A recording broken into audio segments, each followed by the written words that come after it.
Welcome to Mayor's Commission for Citizens with Disabilities May meeting.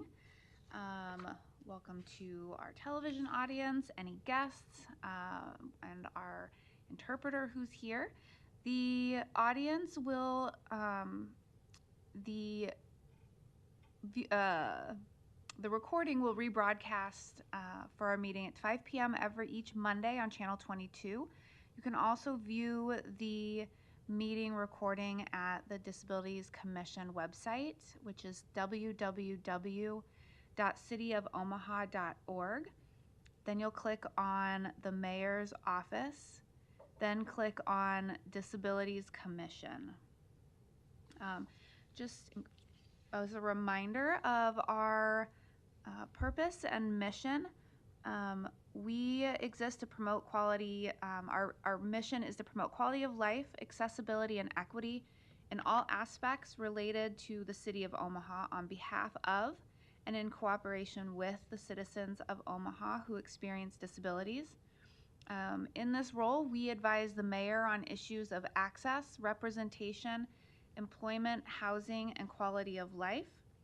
We serve as a resource for Omaha citizens with disabilities and their families to express concerns and resolutions regarding issues affecting them. We publicize to citizens of Omaha the role of the Mayor's Commission for Citizens with Disabilities and resources available to assist citizens with disabilities and their families, employers, housing representatives, business owners, engineers, and architects, and others who have a role in bettering the life of Omaha citizens. And we serve as an advocate for accessibility issues at public buildings and infrastructure governed by city codes and ordinances, and for issues affecting employment of disabled persons in city government, and recommend to the mayor policies to improve accessibility and employment with the city for citizens with disabilities. We will have some announcements at the end of the meeting for upcoming events or things to know about. So have something to jot those down with. And then before we get into the heart of everything, we'll go through and do some introductions. I'm Megan Walls. I'm the chair for the Mayor's Commission for Citizens with Disabilities. I'm also with the Center for Disability Inclusion and work to across the lifespan and across environments to help businesses and community spaces be more inclusive for people with disabilities. Hi, I'm Natalie Simmons. Turn your mic on. Sorry, I'm Natalie Simmons. I'm Secretary of the Mayor's Commission, and I'm a grant writer with Dotted Eye Writing Services.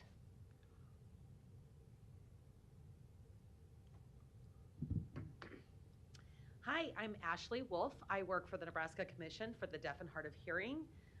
I represent the deaf and hard of hearing community here in the state of Nebraska. I also am a representative for deaf-blind individuals here in the state of Nebraska. Awesome. And online joining us, Nina, you want to introduce yourself? Hi, I'm Nina Nazar. I'm the president and founder of the Jansen's Foundation that looks to get a treatment for an ultra-rare disease called Jansen's metaphyseal chondrodysplasia. I'm also a diversity and equity and inclusion consultant. I work to improve spaces. I live with a disability. I have 2 boys who also have a disability, and I'm happy to be here today. Thank you, Nina. We are missing several of our members today, so we did not have a quorum to approve any minutes or other items. And with that, we have Ralph Kellogg with us today to give us a presentation on the topic of when anxiety and panic come to work. May is Mental Health Awareness Month, and so we thought this was as good of a time as any to have this conversation. So Ralph, you want to come on up? You can take over.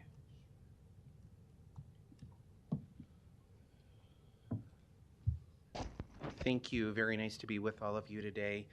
Are the slides? What do I need to do?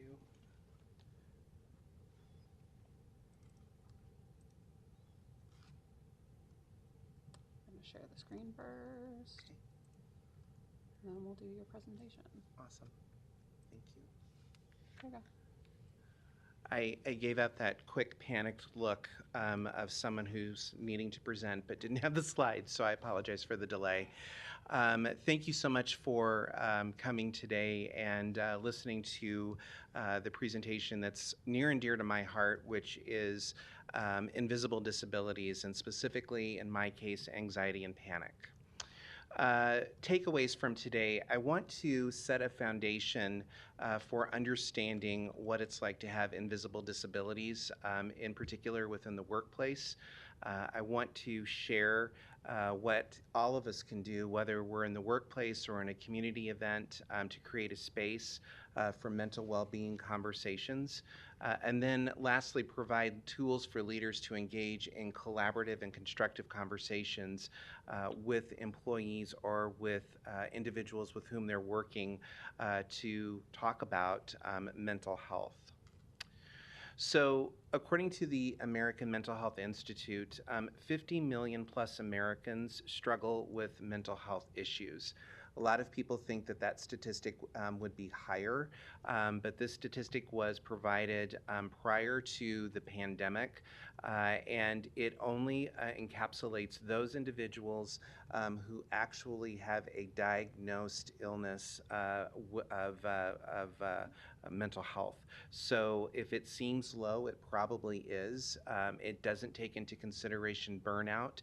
It doesn't take into consideration other factors that can contribute to mental health issues. So the numbers, some interesting numbers. 42.5 million people have expressed that they struggle with anxiety on some level or another, 21%. 8% of our population, or 21 million people, say that they've struggled with depression at some point. Interestingly enough, I also do counseling for suicide awareness, and the most common predictor of someone who potentially may try to take their lives by suicide is a significant depressive event. So depression in and of itself is something that all of us should be mindful of with our friends, family, and even coworkers. And then lastly, 8.29 million people struggle with panic disorders. Where I fall in this spectrum, if you will, is that I have diagnosed anxiety and I have diagnosed panic disorder. And someone once asked me, well, what's the difference between the two? How do, everyone gets anxious, everyone, feels panic at some point or another.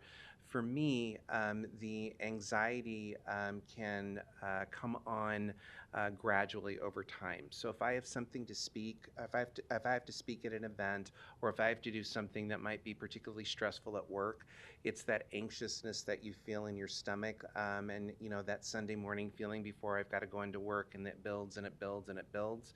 The panic disorder comes on out of nowhere.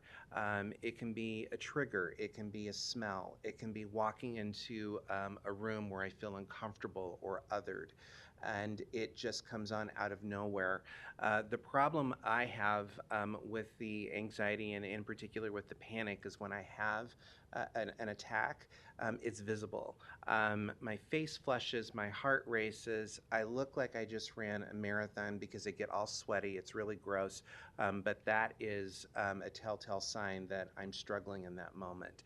But everyone has different signs, everyone has different cues that they provide when they're struggling with a mental health or mental well-being disorder. But those, in my case, are what can tip someone off that I'm struggling. So the numbers, some interesting factoids.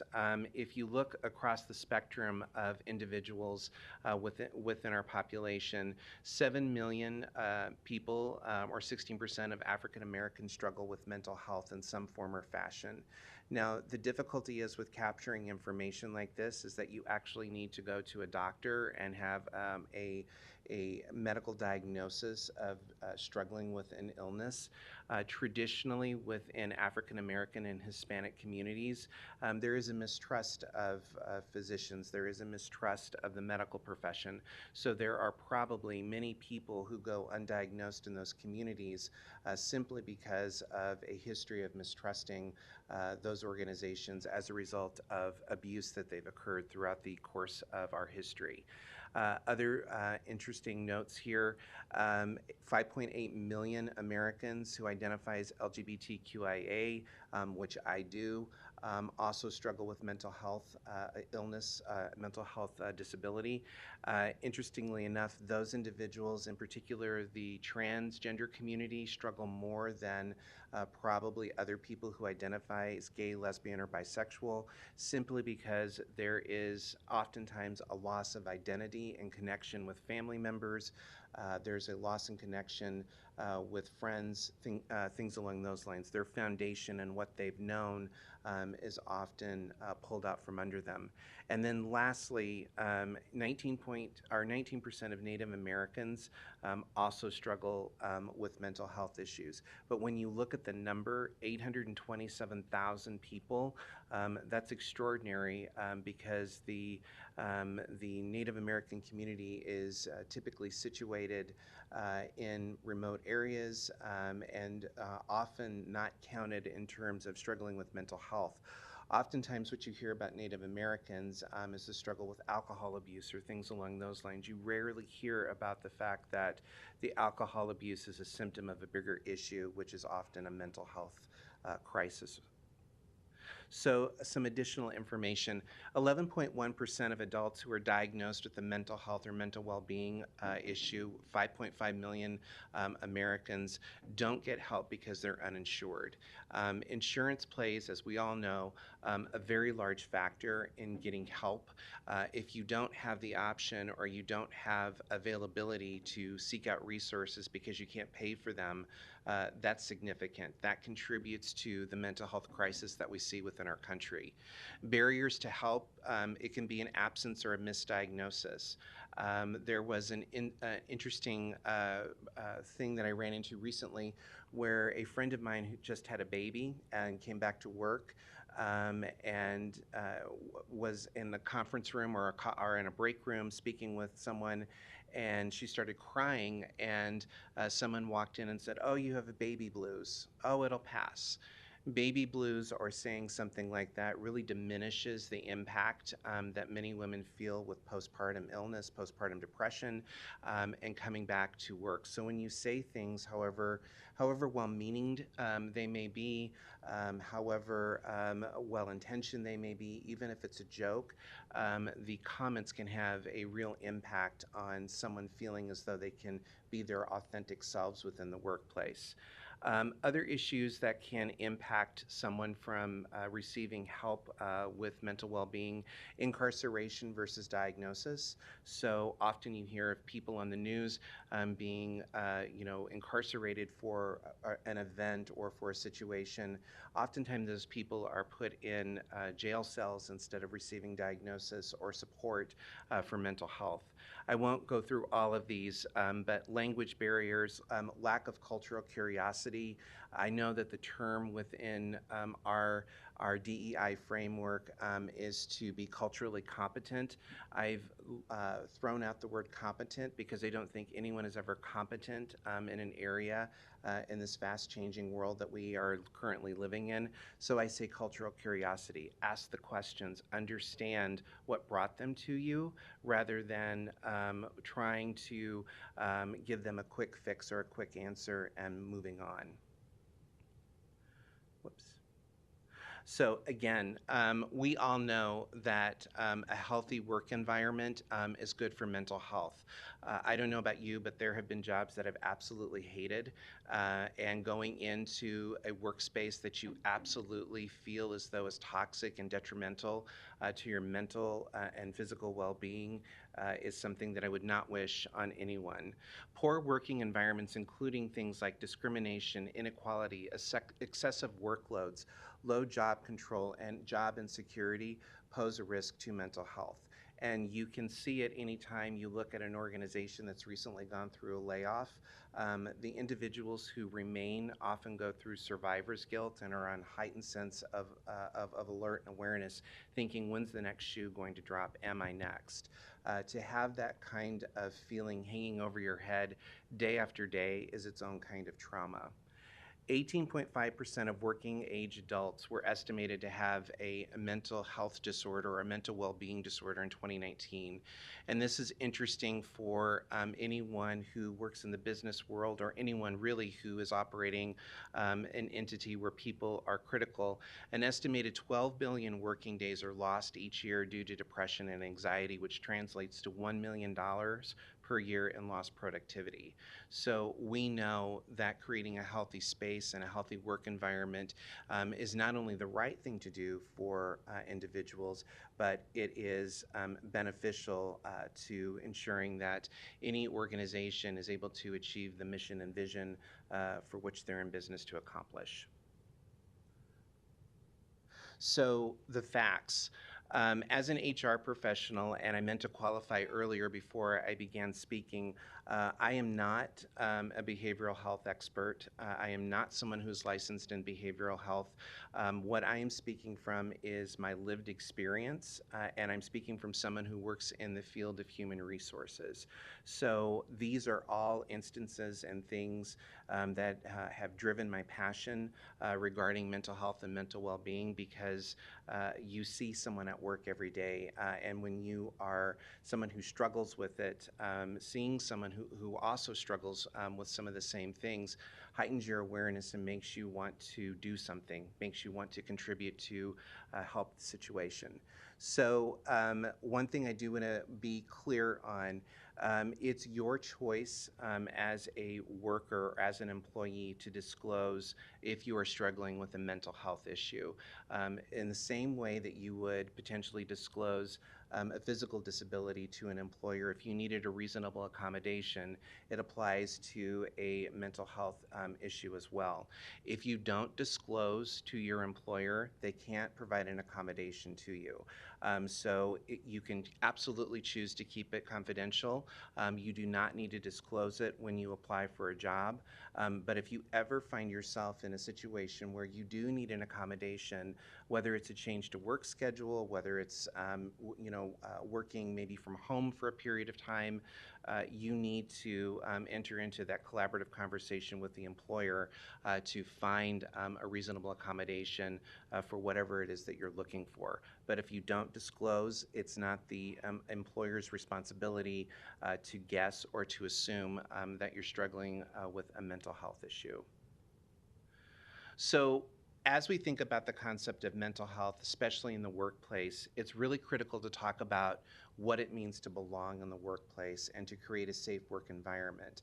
Disclosing that you have a mental health issue, whether you are a new employee or whether you're a tenured employee or whether you're someone like me who leads the people division of a large organization, if you don't feel safe in your environment, the likelihood that you're going to disclose something to make yourself even more vulnerable is very, very slim. So when we talk about belonging, it goes to not only the mission of diversity, equity, and inclusion, but it also goes to the feeling of being safe. I'm in a safe environment where I can share something that's very intimate and personal to me. So when you talk about belonging, it means to feel safe and secure. You feel supported. You feel as though you can say what you need to say to your boss, to your coworker, to your CEO, and there won't be backlash or recriminations taken towards you because you've disclosed something.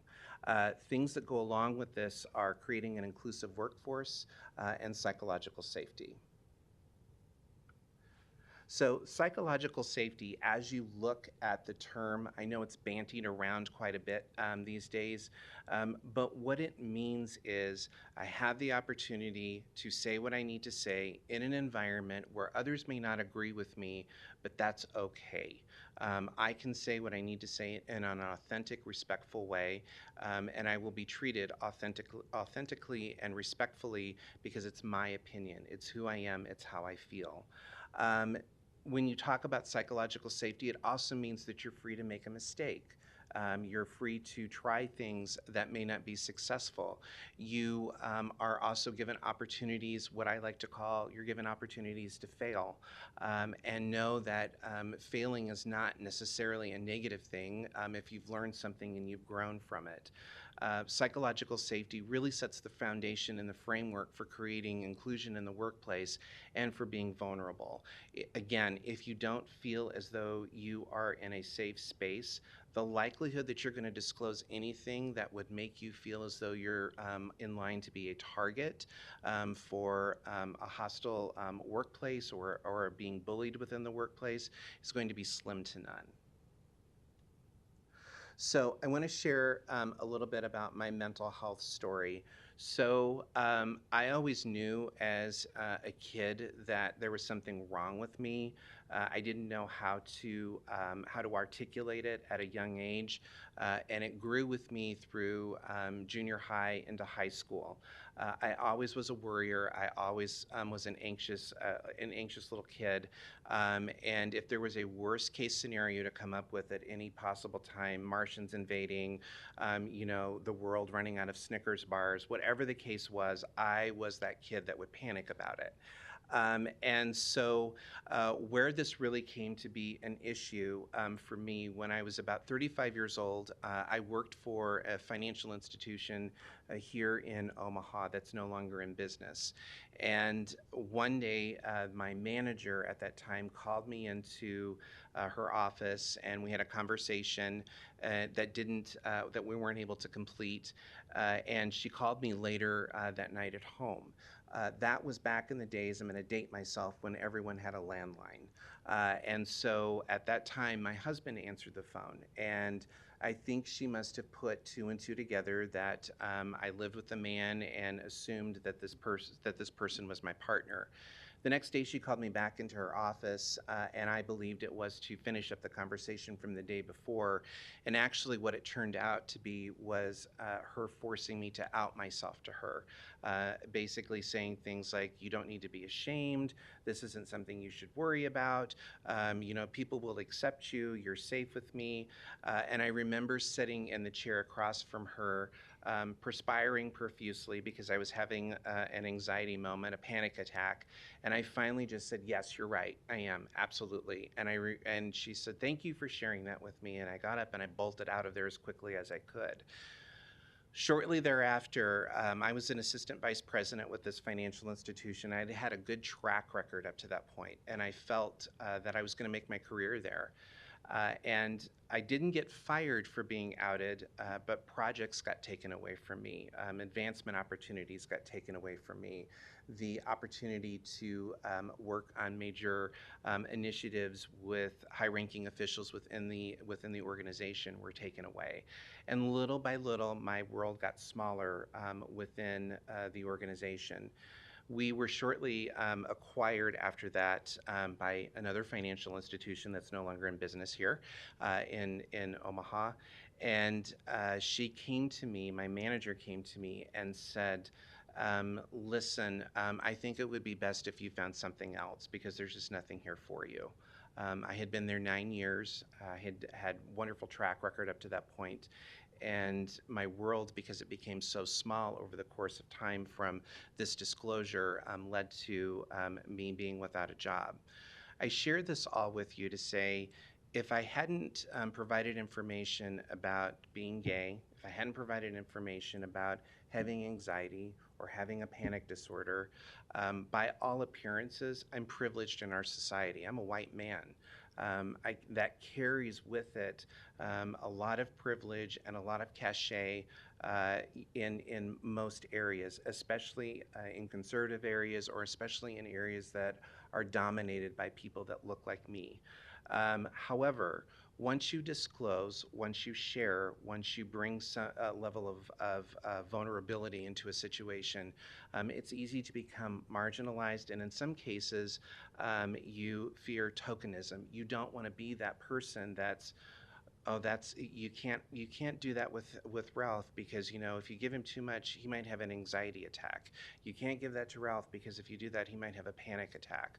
So that sort of kit glove approach. So I share all that with you to say, imagine if you were a woman. Imagine if you were a person of color. Imagine if you were someone who didn't have privilege just because of color of their skin. How difficult that would be to disclose and share this kind of information. So let's speed up now. Let's talk about the pandemic. So in 2020, I thought it would be brilliant, just a brilliant idea to change jobs because everyone was in lockdown. So that's the perfect time to look for a new job. I will say that that was never in any HR course that I've ever taught or studied or in any book. That was just pure intuition that I thought it would be a great idea. And so before I knew it, I was interviewing with my now manager on Zoom, meeting my coworkers on Zoom. In July of 2020, I became the vice president of HR for Lutheran Family Services. And shortly after I started work, I started getting calls, not only internally, but from people that I knew in the community saying, what do we do about this COVID thing? What are you doing for people? How are you helping people? All of these questions that you would ask someone who works in HR who's supposed to be a people expert. And I said, no idea what you do for this. I don't have any ideas.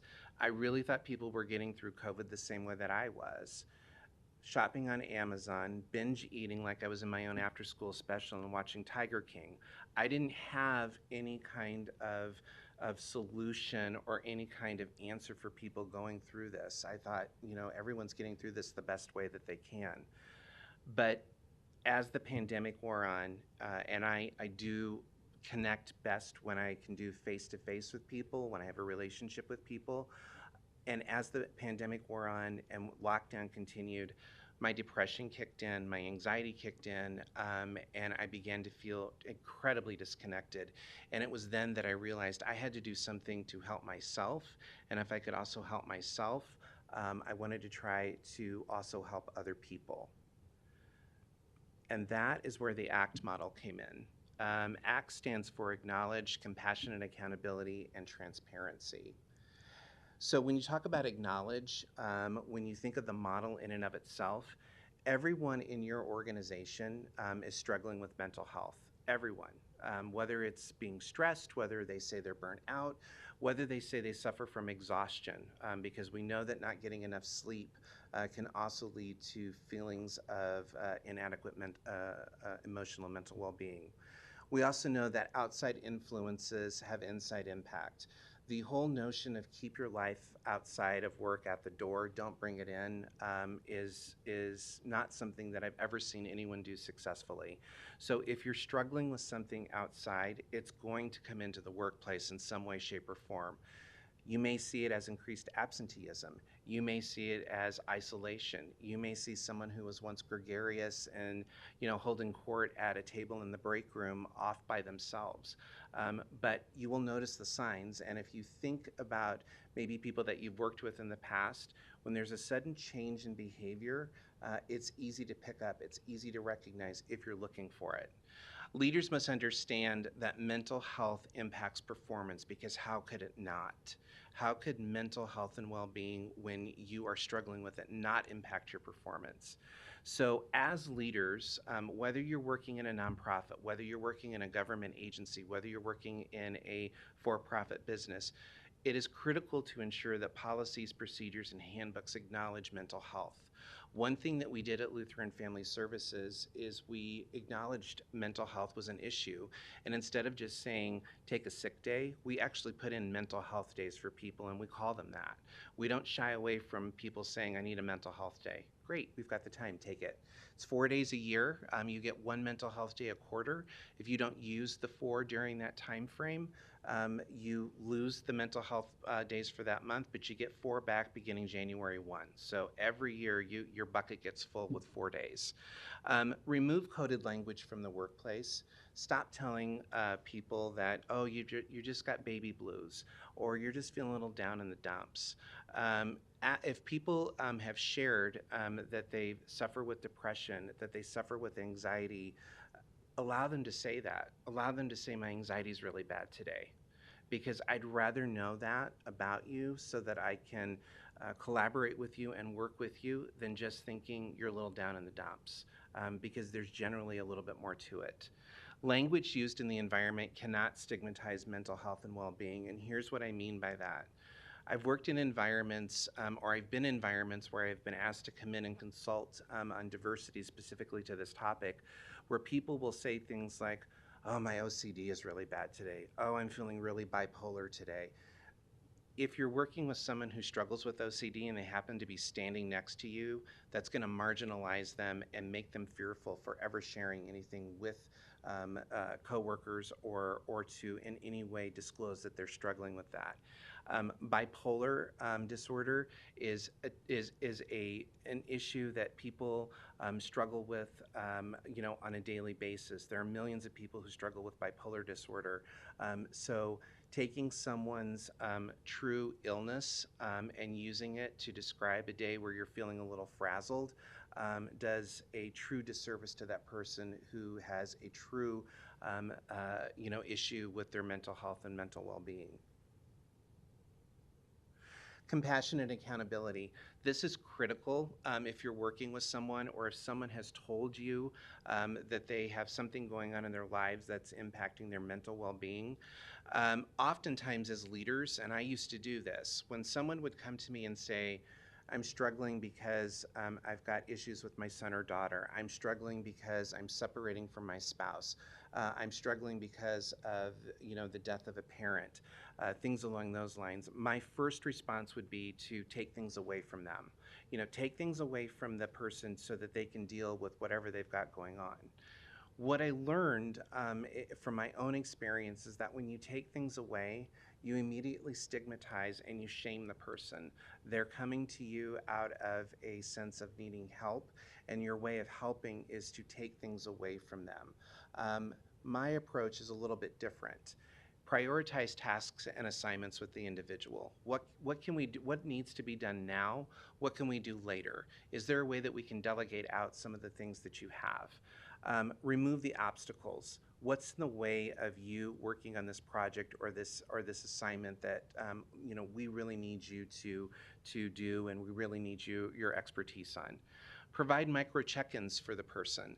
One thing that you can do for someone who is an anxious person is check in with them on a regular basis. Doesn't mean every hour on the hour, but if you're setting up regular times to check in on their progress and check in on their work, for someone like me, that allows me to know that I'm on the right track. That allows me to know that I'm meeting expectations, or that allows me to pivot if I need to.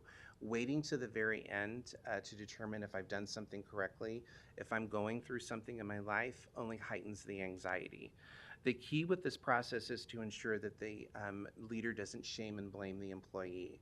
You don't hear things like, oh my gosh, you picked the worst time in the world to separate from your spouse, or oh my gosh, you picked the worst time in the world for your parent to pass away. You want to ensure that you're looking at that individual as a human being and figuring out where can I collaborate and where can I help instead of judging what you're going through. The last step in this process is transparency. Don't stop the conversation around mental health with the employee, and that's what I was alluding to earlier. If they have felt comfortable enough to come to you and say, I suffer with anxiety, I suffer with OCD, I suffer with panic disorder, don't let it be the last time that they have that conversation with you. An easy thing to do if you are a leader and someone shares that they're struggling with their mental health, have that initial conversation, and in a week or two, when the opportunity presents itself, say something as simple as, you shared with me you were struggling with anxiety. How are you doing? It's okay if you don't want to talk right now, but know that my door is always open. What a great thing to say. You're acknowledging, you're not judging, and you're leaving the door open for future conversations.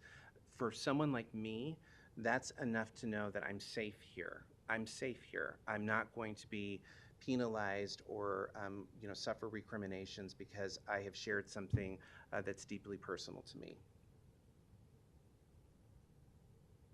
So, unconscious messages impacting mental well-being. Messages that diminish our mental health and overall well-being includes things like not prioritizing mental health in your equity, diversity, inclusion, and belonging initiatives. When you exclude mental health, when you exclude mental well-being, it suddenly becomes unimportant. When you don't hold events like this, where someone who has a personal story can share, it excludes people from wanting to talk about the events in their lives. And it also gives the indication that what they're going through is not important. It's also important that companies that promote family-friendly environments really stand behind what they say. One thing that we did, again, at LFS is we incorporated bereavement time for miscarriages because we realized that that is a significant event for people in their lives. You just don't come back to work the next day and suddenly you're better. So we acknowledge that as part of our overall bereavement process. The other thing that we have put in is pet bereavement. I have 2 dogs. I love them.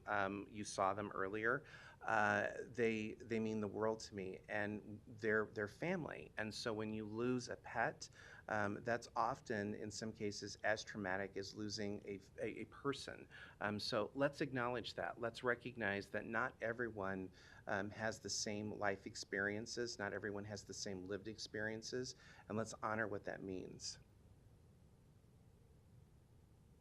So supporting mental well-being. Make sure that people within your organization are encouraged to speak up. Make sure that people within your organization have the opportunity to provide ideas for change. The pet bereavement and the bereavement for miscarriages were ideas that were brought forward by employees. When you show employees that you take their suggestions and their ideas seriously and that they have merit, it does so much to help engage that individual with a larger organization, and it lets them feel heard. Are leaders culturally curious? If you bring something to a leader to say, I think we should do this, do leaders say, well, why? Tell me more about that. Or do they just simply look at you and say, no, we're not going to do that? When you have a leader that shuts down an idea before they even know about what it is or how it could impact the employment population, that might be a red flag that change within the organization needs to occur. And create an environment that allows for the organization to challenge the status quo. Has the organization become so rigid that it's not open to new ideas? Has the organization become so rigid that it stops conversation? If you are in an organization where every time you bring an idea forward or every time you bring a suggestion forward, nothing is done, that in of itself is an answer. That in and of itself lets you know that you need to work to change the organization, or maybe you need to find an organization that's more open and accepting. Okay, lastly, supporting mental well-being, some key things. Review policies and procedures. Watch language within the organization. Don't be afraid to call people out when they say things like OCD or bipolar. Obviously, you'd want to do that in a private coaching session, but let them know, hey, we want to be mindful of what we say. Rethink sick days. What can you do more, better, different for sick days? Can you create mental health days within your organization? As someone who works in the field of HR, I can tell you that mental health and the nurturing and caretaking of mental health has become such a hot topic in the field of HR because it's impacting so many people. I don't know about any of you in the room or any of you that are watching this, but there have been times when I just said, I have to play hooky today. I don't want to go in. I just don't feel like it. I can't muster the energy to go in. Sometimes you would think that that would be burnout or I'm tired. Sometimes it can be indicative of a bigger issue. Remove the term cultural competency. Replace competency with curiosity. I'm going to remain curious about what I don't know. Competency implies mastery. I don't think that any of us will ever be masters in anything. So I like to use the term curiosity. Invest in education that supports mental health and mental well-being. Bring people in to talk about it. Bring people in to share lived experiences. Make sure that people are connected with mental health resources in the community, with whatever that may be, and create an environment where people feel safe to talk about those things. And then last but not least, if all else fails, feel free to use the ACT model. It will at least give you a roadmap to start and give you a place that you can begin figuring out how to have the conversation. And then I've got two quick little handouts for you that I want to show. Again, this last slide just goes through some final thoughts regarding mental well-being. Remember, what you want to do is focus on supporting, not fixing. The person that you're working with isn't broken. The person that you're working with is going through something significant in their lives. So you want to support that, not fix it. And then, should I just escape out of here? Yeah, if I could. And then I have two quick handouts, and then I will be finished. I just sent them through here, so they should be, you should be able to just pull up.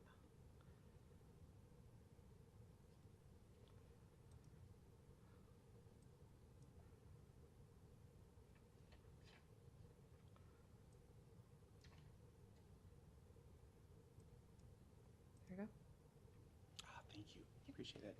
So the first handout that I want to provide is something that you can use within workspaces and conversations. It is the ACT model. It's broken out and it walks you through each of the stages of the ACT model, from acknowledgement through transparency. I've put in here language that you can use that is legal, that would be supported by any HR person that I know within the framework of having conversations. And the important thing is with the language, with the conversations, remember, we're going under the assumption that the person is disclosed to you. You're not assuming that they're struggling with a mental health issue. What my model supports is that they've had the conversation with you, and that once they've had the conversation with you, as the leader, as the person working with them, you keep the door open for future conversations. And then the second piece that I want to show to you, again, suitable for work or framing. I'm kidding, you don't need to frame it. Let's see here, let me make the screen a little bit bigger. Is mental health and well-being tips. So ideas for inclusive language. Say, instead of the person is suffering with mental health, say the person has a mental health condition. Say the person who has been diagnosed with, not they have. Other things in here are items that you might want to consider. Things like X lives with a mental health condition. Just being a little bit more inclusive with terminology. Non-inclusive terms, things like they are mentally ill or they're not normal. They're bipolar. She has baby blues.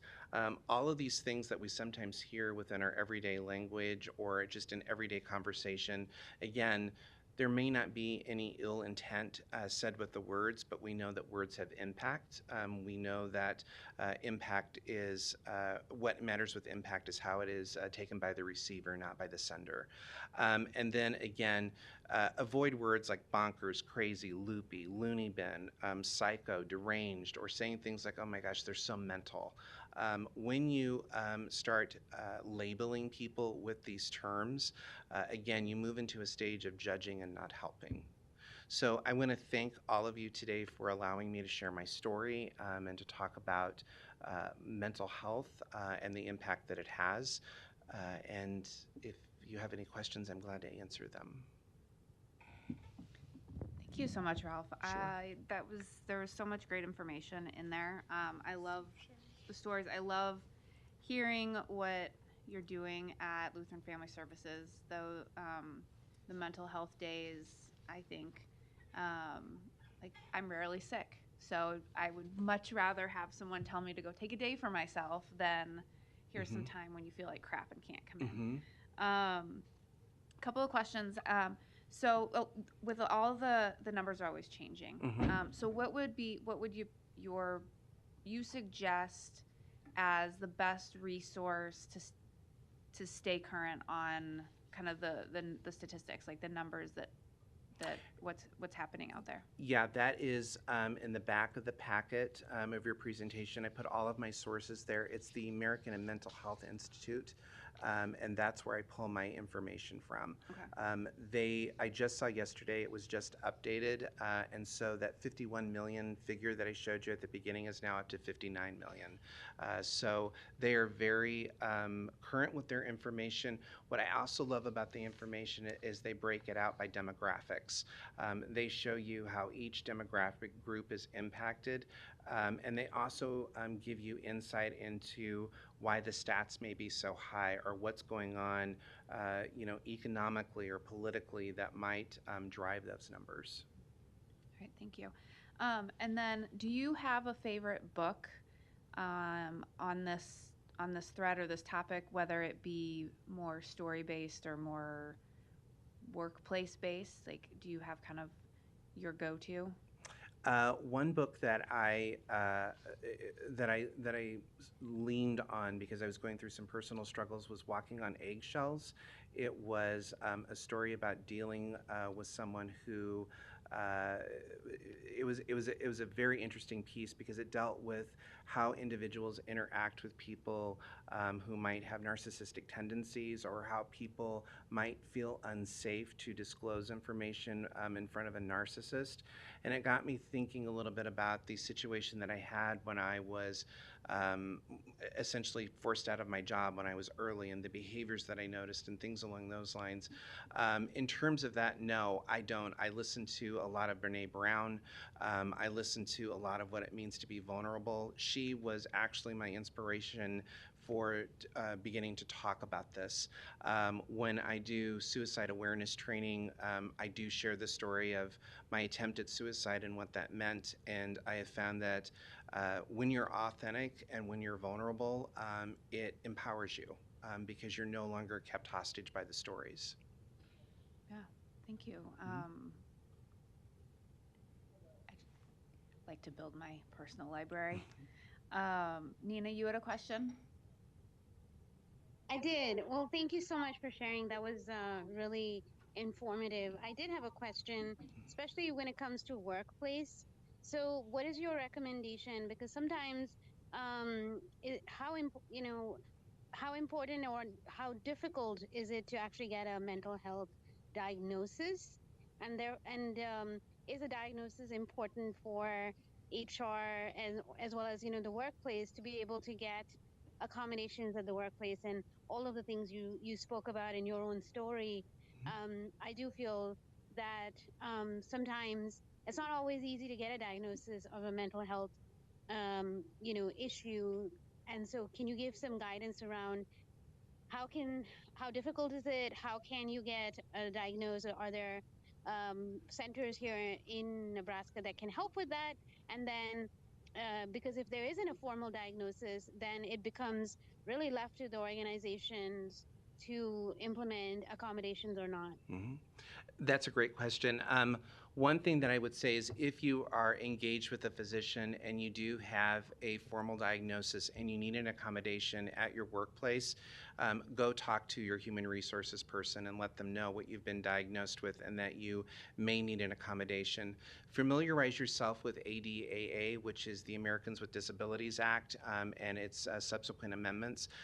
Panic disorder, anxiety, all of those things are listed as items for accommodation. So they're not as restrictive as they used to be, several years ago. The other thing that I would say too is once you go into the Human Resources Office and you say, I have a diagnosed, or I think, or I'm struggling with this, or things along those lines, that immediately should open the door to a collaborative conversation between you and the HR person to say, let's talk a little bit about this.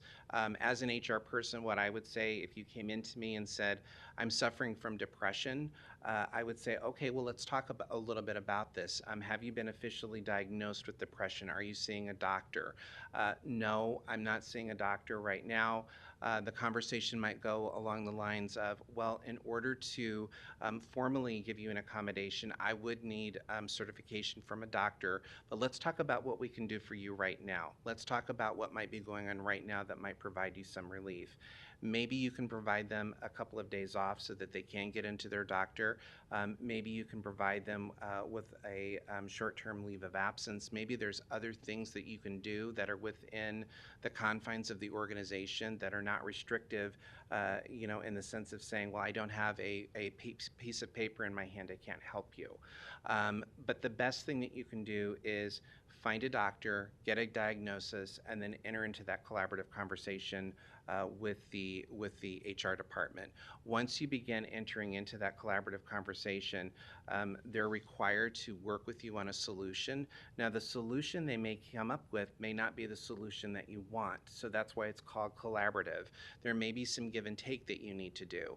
So if the solution they come up with is not, to your liking or not to what you want, you need to be mindful of the fact that the organization is responsible for providing an accommodation, providing it doesn't cause an undue hardship to the organization. That is something that you'll need to walk through with the company or with the person that you're working with. But until you enter into that conversation, they're not obligated to do anything for you outside of the normal employer-employee relationship. Did that answer your question?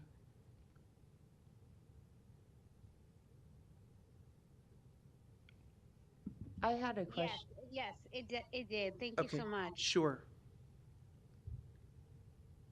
I had a question more about your personal story, Ralph. Mm-hmm. When you felt forced to out yourself, Mm-hmm. were you also outing yourself about your disability, in addition to your sexuality? So when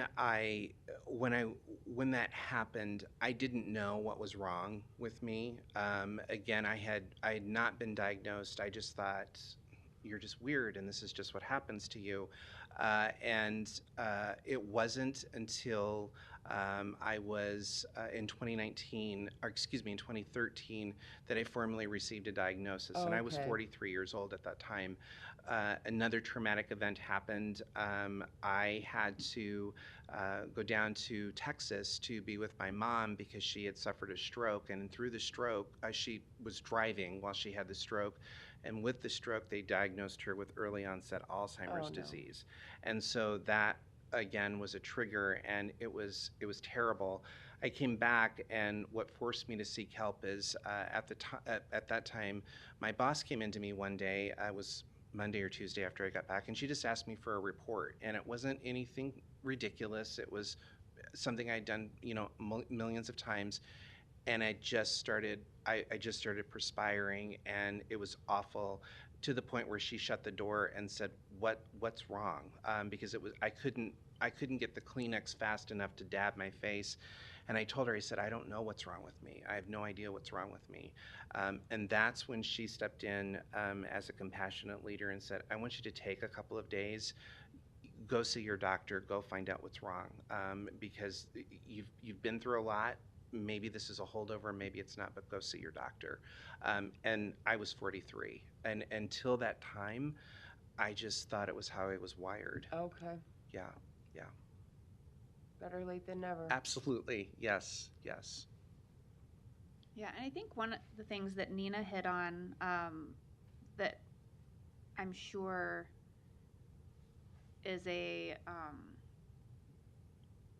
situation that comes up more often than we would realize is, the ADA kind of dictates like what has to be done, right? It's this box of like, here's the process, you bring me this or you tell me this, and then we have to do these things.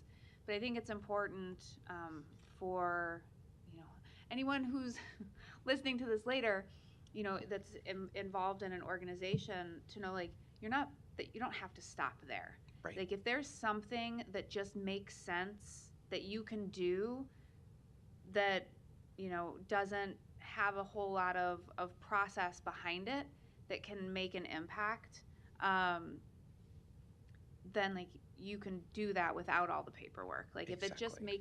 if it works and if it just makes sense and it's not overly disruptive, right? I'm sure you have examples. And I think that sometimes people get so confined by like meeting, like just following what's in the box Mhm. and not thinking that you can do more or do different, Mhm. kind of holds back some of those situations Mhm. that could I turn into. think I think Megan, you're absolutely right, and I just want to add some more points here. I think that training of HR staff about what are the alternatives and about the language that can be used is really important. I do think that it's a slippery slope because staff are always cognizant of laws and ethics and regulations around, what you can say to a member who comes in and shares with you and what you can't say. I remember, just being in the positions I've been in, that it's very slippery slope. I mean, once you have a piece of paper that actually gives you a diagnosis, it's a lot easier to work with. And while we love to think like, we can go outside the box and try to be kind, sometimes it's not always ethically or within the confines of the organization's rules and regulations.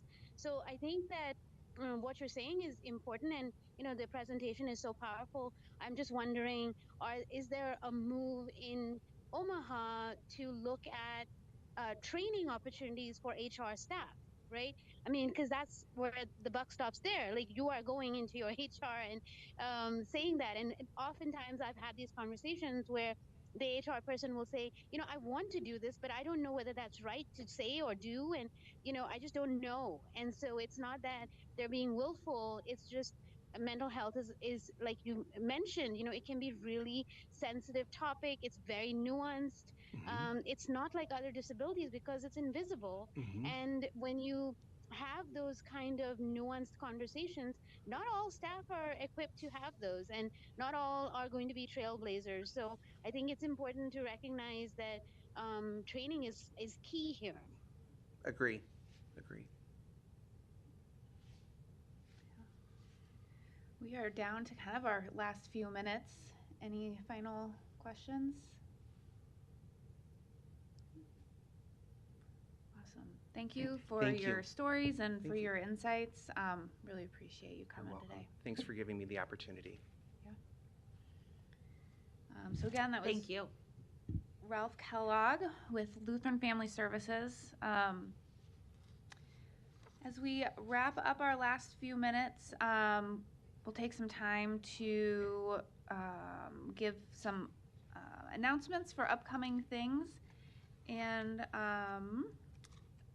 on June, this is not in Omaha, but on June 7th and 8th is the Lincoln Disability Pride celebration. I don't have the full schedule, but those are the dates. And then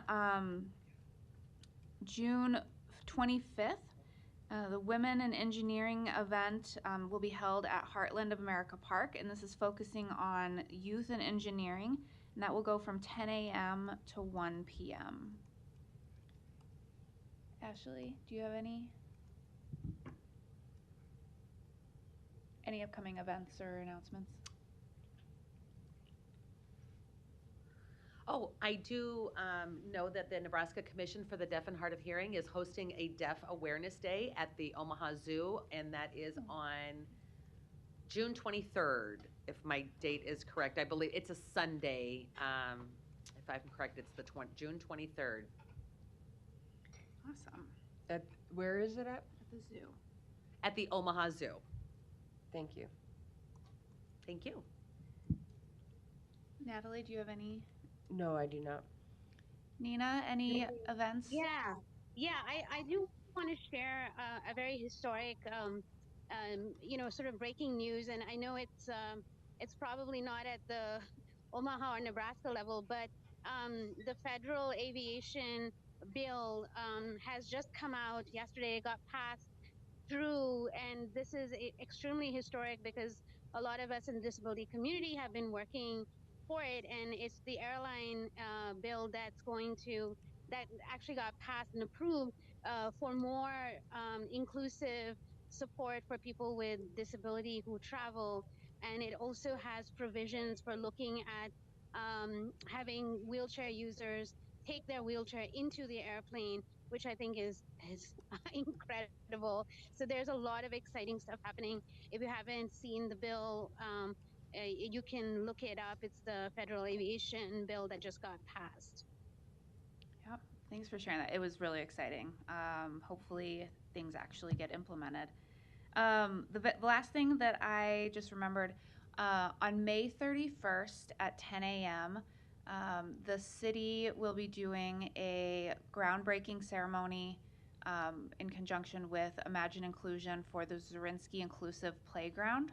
It'll be out at the main shelter area off 156th by the water park entrance. So community is invited. We're just going to officially break ground, so construction will get underway, and then there'll be a ribbon cutting this summer, late this summer.